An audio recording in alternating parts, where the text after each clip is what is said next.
اعوذ باللہ من الشیطان الرجیم بسم اللہ الرحمن الرحیم۔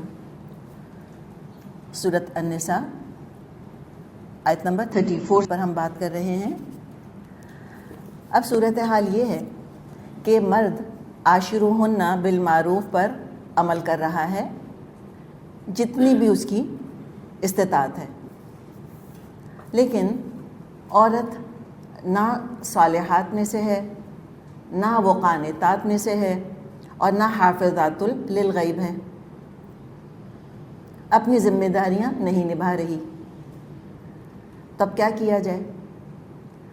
مرد تو قوام ہے، اس کے پاس پاور ہے، عورت مظلوم ہو سکتی ہے، مرد مظلوم نہیں ہو سکتا۔ اللہ تعالیٰ نے اس کو اختیارات دیے ہیں، تو جس کو اختیار دیے ہوں وہ خالی ڈیکوریشن کے لیے نہیں ہوتے، پھر ان کو استعمال بھی کرنا چاہیے۔ تب اس کو چاہیے کہ اللہ تعالیٰ نے جو اختیارات اس کو دیے ہیں، تقوی کے ساتھ، خدا خوفی کے ساتھ، اللہ کو حساب دینے کا احساس رکھنے کے ساتھ ان اختیارات کو استعمال کرے حالات کی اصلاح کرنے کے لیے۔ اب اس صورتحال کا ذکر کیا گیا ہے۔ اب یہ جو صورتحال ہے کہ عورت پرابلم کریٹ کر رہی ہے، عورت مرد پر ظلم کر رہی ہے، یہ کہنا آج کل پولیٹیکلی انتہائی انکریکٹ ہو چکا ہے، انتہائی پولیٹیکلی انکریکٹ سٹیٹمنٹ بن گیا ہے۔ عورت کو ظالم کہنے کی کسی میں ہمت نہیں ہے آج۔ اگر کوئی کہے کہ عورت کا قصور ہے، عورت زیادتی کر رہی ہے، تو اس کی جان کے پیچھے پڑ جائیں، اور نہ صرف اس کی جان کے پیچھے پڑیں، اگر کہنے والا مسلمان ہے، مرد یا عورت، پھر تو اور اس کی شامت ہے۔ بات نہیں کر سکتے عورت کے بارے میں، نہ اس کے لباس کو کہہ سکتے ہیں، نہ اس کے اخلاق کو کہہ سکتے ہیں، نہ شوہر کی اطاعت فرما برداری کے بارے میں کچھ اس کو کہہ سکتے ہیں۔ آج صورتحال یہ بن گئی ہے کہ پہلے عورت کو جانور کہنے کا رواج تھا، اب آج کل مرد کو جانور کہنے کا رواج ہے۔ پہلے مرد ظالم تھے اور آج بھی ہیں، اور اب عورتیں اگر ظلم کر رہی ہیں اور کر رہی ہیں، وہ حقیقت ہے، لیکن کہنے کی مجال نہیں۔ اور یہ ایک ایکسٹریم سے اگلی ایکسٹریم پر آنا کہ انتہائی مظلومیت سے نکل کر اور انتہائی ظالم کوئی بن جائے، یہ دراصل جہالت کا ہی طریقہ ہوتا ہے۔ جاہلوں کے بارے میں آتا ہے نا کہ جاہل یا تو ایک چیز میں بہت آگے نکلتا ہے یا بہت پیچھے رہ جاتا ہے۔ اور دوسری بات ہم ایک اور ذہن میں بٹھا لیں کہ قرآن جو کہ عدل اور انصاف کا ایپیٹمی ہے، معیار ہے عدل اور انصاف کا، اگر قرآن کا کوئی حکم ناگوار لگ رہا ہے تو سمجھ جائیں کہ وہاں عدل سے ہٹے ہوئے ہیں ہم، اور یہی معاشرے کا زخم ہے، اور اس معاشرے کے زخم پر قرآن کا مرہم رکھنا ہے۔ تو لہٰذا مرد کو قوام بننے کی یہاں دعوت دی جا رہی ہے کہ حالات گھر کے صحیح نہیں ہیں، عورت ظالم ہے، نگلیکٹ کر رہی ہے، حد سے نکل رہی ہے، ساری ذمہ داریاں شوہر پوری کر رہا ہے اور وہ شوہر کے حقوق ادا نہیں کر رہی۔ تو اس کا ذکر کیا گیا اس صورتحال کا کہ واللاتی تخافون نشوزہن، اور جن عورتوں سے تم کو سرکشی کا اندیشہ ہو، خوف محسوس کر رہے ہو تم۔ دیکھیں لفظ کیا ہے، خوف۔ خوف کا لفظ آیا ہے یہاں پر کہ مرد کی نروز ہل گئی ہیں، پریشان ہو کے رہ گیا ہے، وہ ٹینشن کا شکار ہو گیا، انگزائٹی کا شکار ہو گیا، فیئر آ گیا اس کے اندر کہ کیا ہو رہا ہے گھر کے اندر۔ اور یہ سنی سنائی باتوں کی بات نہیں ہے کہ کسی نے کان بھر دیے، اماں نے، بہن نے کوئی قصے کہانیاں سنا دیے یا کسی نے کچھ کہہ دیا، نہیں، خود اپنے گھر کی بنیادیں ہلتے دیکھ رہا ہے، خوف محسوس ہو رہا ہے، ڈر رہا ہے کہ ہو کیا رہا ہے گھر کے اندر۔ بیوی میں بغاوت ہے، کوئی بات نہیں مانتی، کوئی ذمہ داری ادا نہیں کرتی، سرکش ہے، ادب لحاظ نہیں کرتی، زبان درازی کرتی ہے۔ تو اس نشوز کی بیماری کا کوئی علاج ہے کیا؟ اللہ تعالیٰ علاج بتا رہا ہے کہ مرد کو اب اپنی ذمہ داری ادا کرنی ہے، جو اللہ نے حق دیا ہے اس کو استعمال کرنا ہے۔ وہ کیپٹن آف دا شپ ہے، جہاز کو ڈوبتے نہیں دیکھ سکتا۔ چوہے ہوتے ہیں جو جہاز کو ڈوبتا دیکھ کر بھاگ جاتے ہیں، تو اللہ تعالیٰ نے اس کو کیپٹن بنایا ہے، قوامیت کا درجہ دیا ہے، اب اس کو ڈپلوائے کرے. اب جب گھر میں صورتحال دیکھ رہا ہے تو کیا کرے؟ نمبر 1 فَعِظُوهُنَّ، تو اپنی بیویوں کو سمجھاؤ، ٹھنڈے دماغ سے دونوں بیٹھیں. واعظ ایسی بات کو کہا جاتا ہے کہ جس کا اثر دل تک پہنچ جائے. صورتحال کا دونوں بیٹھ کے جائزہ لیں اور وہ سمجھائے اپنی بیوی کو کہ دیکھو شادی میں یہ ایشوز آ رہے ہیں. اگر بیوی کو کوئی مسائل ہیں وہ بھی ڈسکس کر لے گی کہ بھئی دراصل آپ یوں کرتے ہیں اس لیے میں ایسے ریئیکٹ کر رہی ہوں، یا فلاں آپ کے گھر والے ایسے میرے ساتھ معاملہ کرتے ہیں اس لیے میں ایسے ریئیکٹ کر رہی ہوں. اور یہ ہم یاد رکھ لیں کہ شادی مرد سے ہوتی ہے. اسلام نے مرد کے گھر والوں کو قوام نہیں بنایا. اسلام نے شوہر کی ماں کو اپنی بہو کے اوپر قوام نہیں بنایا، نہ سسر کو بنایا. تو اگر کوئی ایشوز اس طرح کے آ رہے ہیں، سسرال والے تنگ کر رہے ہیں، پریشر ڈال رہے ہیں، جس کی وجہ سے وہ اپنے فرائض ادا نہیں کر پا رہی، ریئیکٹ کر رہی ہے، تو ڈسکس کر لے اپنے ہسبینڈ سے.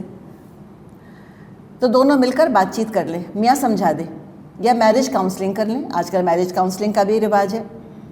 اور سب سے بڑی تو کاؤنسلنگ خود قرآن کرتا ہے. سورہ نساء کھول کر یہ آیات پڑھ لیں اور فیصلہ کر لیں. جو شوہر بیوی کے ریلیشن شپ کے اوپر آیات آئی ہیں، اللہ کرے کوئی کتاب ان کے اوپر لکھ دے، وہ کتاب کھول کے پڑھ لیں. اور ہیں کتابیں، اور ایسی ضرورت ہو سکتا ہے وقتاً فوقتاً پیش آتی رہے، لیکن ایسا نہیں کہ اس کا علاج نہیں ہے. تو اگر اس طرح سے آپس میں بات چیت کی تو اس سے حالات اگر درست ہو گئے تو الحمدللہ. لیکن یہ ایک دفعہ کا معاملہ نہیں ہوگا. فَعِظُوهُنَّ، یہ وقتاً فوقتاً، ٹائم ٹو ٹائم یہ کرتے رہنا ہوگا یہاں تک کہ حالات اور عادات درست ہو جائیں. تھوڑا ٹائم کنزیومنگ ہے، اس میں ٹائم پیریڈ درکار ہے. تو انشاءاللہ تعالیٰ چیزیں سنور جاتی ہیں، چیزیں سدھر جاتی ہیں. اب اگر نہیں سدھر رہی تو اب اگلا قدم ہے، وہ کیا ہے؟ وَهْجُرُوهُنَّ فِي الْمَضَاجِعِ، خوابگاہوں میں ان سے علیحدہ ہو جاؤ. یہ نیکسٹ سٹیپ ہے. ایک تو اس سے ثابت کیا ہوا وَهْجُرُوهُنَّ فِي الْمَضَاجِعِ کہ خوابگاہوں میں ان سے علیحدہ ہو جاؤ. پہلی بات تو یہ ثابت ہو رہی ہے کہ شوہر بیوی کو ایک ہی بستر پر سونا چاہیے. بیڈ رومز کبھی الگ نہیں ہونے چاہیے، بستر کبھی شادی شدہ جوڑے کے الگ نہیں ہونے چاہیے. اللہ یہ کہ کچھ شدید قسم کی مجبوری پیش آ جاتی ہے، کوئی دونوں میں سے ایک اتنا بیمار ہو جاتا ہے، کسی اسسٹنٹ کی ضرورت پڑ جاتی ہے. ظاہر ہے اس کمرے میں جہاں میل اسسٹنٹ ہو وہاں بعض دفعہ بیویاں بیچاری نہیں رہ پا رہی ہوتی. ہم ان ایکسیپشنل سچویشنز کی بات نہیں کر رہے. Normal every day married life میں کبھی بستر الگ نہیں ہونے چاہیے. اب یہ ایک ایسا انیوژول قدم ہے جو شوہر نے اٹھا لیا. کیسے اٹھائے گا؟ بہت بھاری دل سے. یاد رکھیں اصلاح کی خاطر، just to get the point across. کچھ عرصے کے لیے بستر چھوڑنا پڑ جائے تو چھوڑ دے. بیوی سے نہیں کہے گا کہ تم نکلو کمرے سے، نعوذ باللہ، یہ نہیں کہے گا. خود چلا جائے گا، خود اپنا تکیہ اپنا کمفرٹر لے اور وہ جا کے کہیں ادھر ادھر جو جہاں جگہ ملے، لاؤنج کے اندر، اسٹڈی کے اندر سو جائے جا کے. تو اب اگر حقیقت میں بیوی شادی شدہ زندگی کو صحیح طور سے گزارنا چاہتی ہے تو پیغام پہنچ جائے گا. وہ تھوڑا سا انٹروسپیکشن کر لے گی کہ اچھا آخر میں ایسا کیا کر رہی ہوں کہ میرا ہسبینڈ اتنا ناراض ہو گیا مجھ سے. یہ تو معاملہ بہت سنجیدہ ہو گیا ہے. اس لیے کہ شوہر بیوی کا اللہ تعالیٰ نے ایسا رشتہ بنایا ہے، ایک دوسرے کا لباس کہا ہے ان کو. چھوٹی موٹی جو ناراضگیاں ہوتی ہیں وہ بستر شیئر کرنے کی وجہ سے ہی دور ہو جاتی ہیں، وہ ایک ٹچ سے ہی دور ہو جاتی ہیں، ہاتھ پکڑ لینے سے، ہاتھ لگا دینے سے ہی دور ہو جاتی ہیں. اور ازواجی تعلق تو بہت بڑا ہیلنگ فیکٹر ہے. بڑی بڑی ناراضگیاں دور ہو جاتی ہیں. لیکن اب شوہر نے بستر بھی چھوڑ دیا، اور امیجن کریں کہ پھر بھی بیوی انٹروسپیکشن نہیں کر رہی، پھر بھی اپنا قصور ماننے پہ تیار نہیں ہے، پھر بھی اپنی اصلاح کرنے پر تیار نہیں ہے. اس کا تو ایشو یہ ہے کہ میں جیسی ہوں میں تو ویسی ہی رہوں گی، اس کو ایکسیپٹ کرنا ہے تو مجھے اسی طرح ایکسیپٹ کرے، میں تو نہیں چینج ہوتی. تو پھر تو بڑا ایشو بن جائے گا. تو اگر یہاں تک جو اللہ نے 2 اسٹیپس بتائے ہیں کہ فَعِظُوهُنَّ وَهْجُرُوهُنَّ فِي الْمَضَاجِعِ، تو یہ کہاں کا معاملہ ہوگا؟ جب بیوی بہت زیادہ نگلیکٹفل ہے، بدتمیز ہے، زبان دراز ہے، نشوز ہے اس کے اندر، باغی ہے، گھر نگلیکٹ ہو رہا ہے، گھر میں بڑے بوڑھے ہیں، کوئی دیکھنے والا ان کو نہیں ہے، وہ ذمہ داریاں کوئی پوری نہیں کر رہی، حالانکہ سب ریسورسز ہیں اس کے پاس. بچے نگلیکٹ ہو رہے ہیں، بچوں کو کھانا نہیں مل رہا، وقت پہ اسکول نہیں جا رہے، یا نعوذ باللہ. اب بچے اللہ اپنی پناہ میں رکھے، اللہ اپنی حفاظت میں رکھے، بچے ابیوز ہو رہے ہیں. اور آپ کو پتہ ہے بچے آج کل ابیوز ہو رہے ہیں. اب اتنی بڑی بڑی باتیں ہیں، مجھے بتائیے نشوز ہے کہ نہیں ہے؟ گھر میں چوریاں ہو رہی ہیں اور وہاں پہ اپنی سوشل لائف چل رہی ہے، یا کسی اور وجہ سے گھر جو نگلیکٹ ہو رہا ہے. تو یہ پہلے 2 سٹیپس جو ہیں وہ ٹرائی کر لینے چاہیے. اگر واقعی وہ بسنا چاہتی ہے تو ٹھیک ہے، اپنی اصلاح کر لے گی. کیا عورت کو اصلاح کی ضرورت ہو سکتی ہے؟ جی بالکل ہو سکتی ہے. آج کا سلوگن ہے کہ نہیں، عورت کو تو کسی اصلاح کی ضرورت ہی نہیں ہے، ساری اصلاح تو مردوں کو کرنی چاہیے. پرابلم تو سارا مردوں کے اندر ہے، عورتیں تو بالکل بیچاری معصوم ہیں. یہ ایک اور ایکسٹریم پر ہم چلے گئے ہیں. بالکل بڑے فتنے ہوتے ہیں عورتوں کے. عورتوں کا فتنہ خود عورتوں سے پوچھیں. اگر اتنی ہی اچھی ہوتی تو ساس بہو کی بہت اچھی بننی چاہیے تھی، اور ساس نندوں کی کے ساتھ بھابھیوں کی اور بہوؤں کی بہت اچھی بننی چاہیے تھی. ہم دیکھتے ہیں ان کے اندر کتنے جھگڑے فساد ہیں، بہنوں کی کیسی لڑائیاں ہوتی ہیں، نعوذ باللہ. گالیوں پر نوبت آ جاتی ہے، ہاتھا پائی پر نوبت آ جاتی ہے فرینڈس کی آپس کے اندر. تو ہم اس فولس پیراڈائز سے باہر نکل آئیں اور اس پیراگن آف ورچیو سے نیچے اتر آئیں. ایسی بات نہیں، جہاں مردوں کے اندر ایشوز ہو سکتے ہیں وہاں عورتوں کے اندر بھی ایشوز ہو سکتے ہیں. تو اگر ان کے ایشوز کو پوائنٹ آؤٹ کر دیا، اس نے اپنی اصلاح کر لی، ویل اینڈ گڈ. اگر اصلاح نہیں کر رہی، میاں نے بستر بھی چھوڑ دیا، اس کا مطلب ہے کہ وہ نہیں بسنا چاہتی، نہیں رہنا چاہتی. تو مرد کو چاہیے چھوڑ دے، ختم بات. اچھا اب کیا ہے؟ ابھی تک تو ہم نے بات کس کی تھی؟ نگلیکٹ کی، بغاوت کی، بدزبانی کی، بدتمیزی کی، شوہر کی اتھارٹی کو تسلیم نہ کرنے کی. میاں کہتا ہے دن ہے، وہ کہتی ہے رات ہے. میاں کہتا ہے مت جانا فلاں جگہ، وہ کہتی ہے میں تو جاؤں گی ہر حال میں. میاں نے کہا تھا کہ نہیں پیسہ خرچ کرنا فلاں جگہ جو تم کو میں نے دیا ہے، وہ وہیں پیسہ خرچ کرتی ہے، چاہے گھر میں آخر میں پیسہ نہ بچے یا بچوں کی فی دینے کے لیے پیسہ نہ بچے، کوئی بات نہیں. اس نے اپنا میک اپ خرید لیا، یا اپنا زیور یا اپنا ڈریس خرید لیا، یا پیسہ اٹھا کر کسی کو دے دیا جسے شوہر نے منع کیا تھا. یہاں تک تو یہ 2 سٹیپس چل جائیں گے. لیکن اب اگر نشوز اور بدتمیزی اور بغاوت سے بڑھ کر بد کرداری کا معاملہ آ گیا ہے، کیریکٹر کا ایشو آ گیا ہے، چھپی دوستیاں ہو رہی ہیں، بے حیائی کے معاملات ہیں، گھر کی پاکیزگی کمپرومائز ہو رہی ہے، اور شوہر جو قوام ہے وہ دیکھ رہا ہے اپنی آنکھوں سے، اور گھر میں بچے بھی ماں کو بد کردار دیکھ رہے ہیں کہ لوگ آتے ہیں ماں سے ملتے ہیں، نعوذ باللہ، اور وہ خاموش ہے، برداشت کیے جا رہا ہے، انڈیفرنٹ ہے. تو حدیث میں تو ایسے مرد کو دیوس کہا گیا ہے. آپ صلی اللہ علیہ وسلم نے فرمایا ثلاثۃ، 3 ایسے مرد ہیں لا ینظر اللہ عز وجل الیہم یوم القیامہ، جن کی طرف اللہ دیکھے گا بھی نہیں قیامت کے دن. اتنی نفرت ہوگی اللہ کو ان سے کہ اللہ دیکھے گا بھی نہیں. تو بخشش اور جنت تو پھر بہت دور کی باتیں ہیں. تو وہ 3 کون ہوں گے؟ العاق لوالدیہ، والدین کا نافرمان، والدین کو تنگ کرنے والا. اور کون سی کیٹیگری ہے؟ والمرأۃ المترجلہ، وہ عورت جو کہ مرد بننے کی کوشش کرے، جو مرد جیسا حلیہ اختیار کرے. اور تیسری کیٹیگری کیا ہے؟ یعنی العاق لوالدیہ، اس میں تو مرد اور عورت دونوں آ گئے.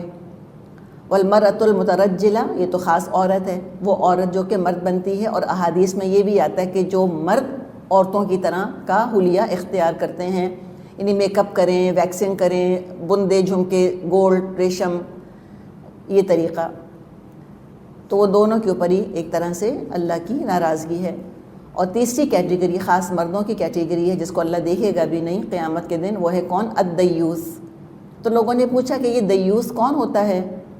تو آپ صلی اللہ علیہ وسلم نے فرمایا الذی لا یبالی من دخل علی اہلہ، یہ وہ شخص ہے جس میں کوئی حس نہیں ہے، کوئی اس کو پرواہ نہیں ہے کہ کون کون اس کی بیوی کے پاس آ جا رہا ہے، نعوذ باللہ.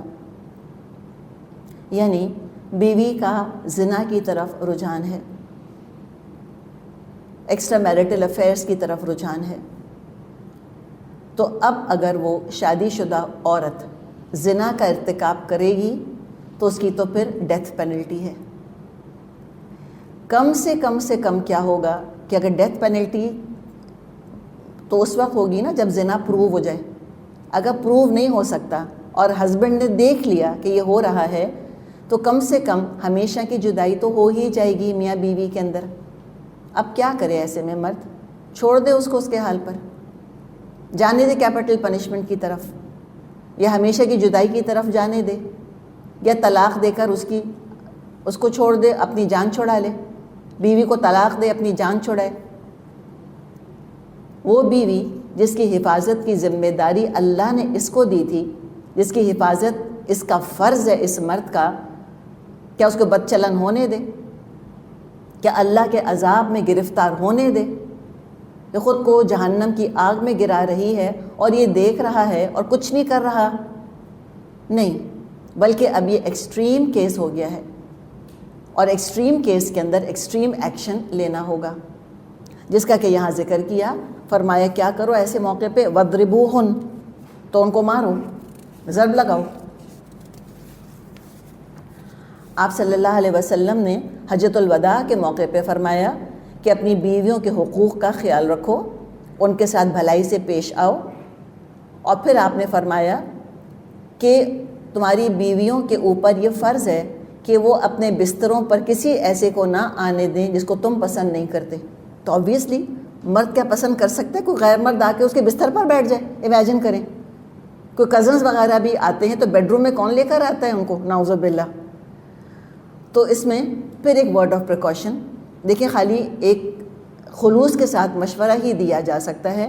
نعوذ باللہ یہ تو ایک ایکسٹریم کیس ہے نا کہ بالکل ہی بد کرداری کی طرف رجحان ہو گیا، لیکن ورڈ آف کاشن جس کو ہم کہیں اس میں یہ ہے کہ مرد کے ہسبینڈ کے فرینڈز ہیں یا کزنز وغیرہ ہیں یا اپنے میل کزنز ہیں، ظاہر رشتہ دار ہیں وہ ہمارے، ان کا گھر میں آنا جانا ہوتا ہے اور ہونا چاہیے۔ وہ کب آئیں گھر میں؟ جب ہسبینڈ گھر میں موجود ہوں۔ ہسبینڈ کی غیر موجودگی میں میل ریلیٹیوز کا آنا، اس میں بہت زیادہ پر احتیاط کی ضرورت ہے۔ کوشش یہ کریں کہ تنہائی میں کبھی ایسا معاملہ نہ پیش آئے، گھر میں اور لوگ موجود ہوں، یعنی کہ بڑے بچے ہوں یا ساس سسر یا اپنے پیرنٹس یا کھلی جگہ جہاں پہ سب بیٹھے ہوں، یہ بہتر ہوتا ہے۔ تنہائی میں کوشش کریں، حتی الامکان اوائڈ کریں کہ ایسی صورتحال نہ پیش آئے۔ لیکن یہ تو ایک نارمل ہم بات کر رہے ہیں، نارمل روٹین کی، اور خدا نہ خواستہ اللہ نہ کرے کوئی عورت جس میں کہ رجحان ہی بد کرداری کا ہے، نعوذ باللہ بوائے فرینڈ ہی بنا لیے ہیں، غیر متعلق افراد آتے جاتے رہتے ہیں، تو اسے مجھے بتائیں کہ یہ کون برداشت کرے گا کہ نامحرم مرد آ کے اس طرح بیڈ روم کے اندر دندناتے ہوئے چلے آئیں اور بستروں پہ بیٹھ جائیں آ کے؟ تو یہ تو سمپل کامن سینس کی باتیں ہیں نا۔ تو آپ نے فرمایا کہ دیکھو کہ بیویوں پر یہ میاں کا حق ہے کہ اپنے بستروں پر کسی ایسے کو نہ بیٹھنے دیں جس کو کہ شوہر پسند نہیں کرتا۔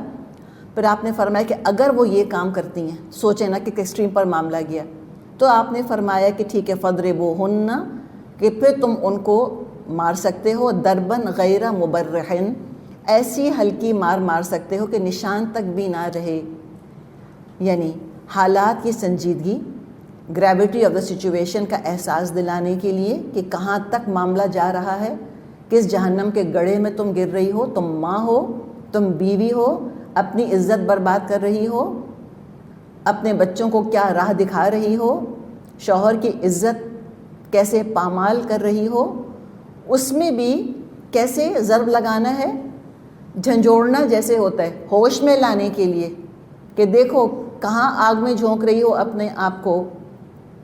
تو یہ ضرب کیسے لگانی ہے؟ جیسے کہ صلاۃ پڑھنی ہے ہم کو، صلاۃ کا لفظ ہم کیسے سیکھیں گے، صلاۃ کیسے پڑھیں گے؟ اگر ڈکشنری کھول کے دیکھیں گے تو صلاۃ کا مطلب ہوتا ہے آگ تاپنا، یاد کرنا۔ تو کیا ہم آگ تاپنے بیٹھتے ہیں؟ اقیم الصلاۃ جب ہم پڑھتے ہیں تو کیا ہم آگ جلا کر بون فائر بنا کر ہم کیا آگ تاپنے لگتے ہیں؟ نہیں، ہم وضو کرتے ہیں اور ہم جانماز پر کھڑے ہوتے ہیں، قبلے کی طرف رخ کرتے ہیں اور ہم ایک خاص رکعت کی تعداد کو ذہن میں رکھ کے اس وقت کی نماز ادا کرتے ہیں۔ یہ ڈکشنری میں تو نہیں لکھا ہوا، کہاں سے پتہ چلا؟ نبی اکرم صلی اللہ علیہ وسلم کے طریقے سے زکوٰۃ کا لفظ ہے، حج کا لفظ ہے، سب ہم اللہ کے رسول کی سنت کو دیکھتے ہیں صلی اللہ علیہ وسلم. تو پھر ایک ایکسیپشن کیوں بنا لیا ہم نے ضرب کو دیکھ کر؟ مردوں نے اس کا ناجائز استعمال کیا حد سے زیادہ، اور عورتوں نے بہت برا مانا اس کا. حالانکہ بات یہ ہے کہ جو بیویوں کو مارتے ہیں وہ قرآن کھول کے سورہ نساء کی آیت 34 نکال کر نہیں دیکھ رہے ہوتے کہ اچھا یہ لکھا ہے مارو، مارنا شروع کر دیا. نعوذ باللہ. نہیں، ساری دنیا میں مردوں نے بیویوں کو مارا ہے، اور آج بھی مار رہے ہیں اور آئندہ بھی مارتے رہیں گے. اور بیویاں کیا ہیں، وہ تو ماں باپ کو بھی بعض دفعہ مار بیٹھتے ہیں. مرد تو ایسے بھی ہوتے ہیں، ایسے بھی قصے سنے ہیں. تو ظلم کا تو پھر علاج اللہ ہی کرے گا، اس کا تو پھر نتیجہ اللہ کے پاس ہی سامنے آئے گا. تو یہاں پر جو ضرب کا لفظ ہے ہمیں حدیث اور صحابہ کے عمل کی روشنی میں دیکھنا ہے، جیسے باقی ٹرمینالوجی ہم نے دیکھی. یعنی کہ ایسی صورتحال میں جب کہ آؤٹ آف کنٹرول چیزیں ہو رہی ہیں، اس میں بھی پھر آپ نے جو طریقہ بتایا اس میں ڈسکریج ہی کیا ہے، اور سختی سے ڈسکریج کیا ہے کہ اس صورتحال میں بھی بیوی پر ہاتھ نہیں اٹھانا. حدیث میں آتا ہے لَن یضرب خیارکم، تم میں سے جو اچھے مرد ہیں وہ مارتے نہیں ہیں بیویوں کو. یعنی اگر سورہ نور میں ہم پڑھ لیں گے، اپنی آنکھوں سے بھی بیوی کو زنا کرتے دیکھ لیا ہے گھر کے اندر، اپنی آنکھوں سے. مرد ہاتھ نہیں لگا سکتا اس کو، یہ نہیں کلاڑی لے کے دوڑ پڑے اس کی طرف، وہ اس کو لے کر کورٹ میں جائے گا اور وہاں پہ قسموں کے ذریعے ایویڈنس اسٹیبلش کیا جائے گا. تو وہ تو خیر ایک پوائنٹ آف نو ریٹرن آ گیا ہے نا، وہاں تو مار پیٹ کا فائدہ کچھ نہیں، اس لیے کہ اصلاح تو ہو ہی نہیں سکتی، اس لیے کہ پانی سر سے گزر چکا. ہاں لیکن رجحان جب دیکھ رہا ہے بیوی کا تو تھوڑی بہت فزیکل ڈسپلننگ سے ہو سکتا ہے معاملہ کنٹرول میں آ جائے. ہو سکتا ہے وہ ایموشنل ہو رہی ہو، اس کو ریپرکشنز کا احساس نہ ہو رہا ہو. جیسے کہ انسان ایک زون آؤٹ ہو جاتا ہے، اس کو ہوش میں لانے کے لیے، جھنجھوڑنے کے لیے ذرا سی ضرب لگانی ہے تھوڑی سی. صحابہ نے مسواک کا ذکر کیا، ٹوتھ برش یا رومال، اس سے ضرب لگاؤ، جیسے پکڑ کے جھنجھوڑ نہیں دیا جاتا کسی کو، وہ بھی ایز اے لاسٹ ریزورٹ.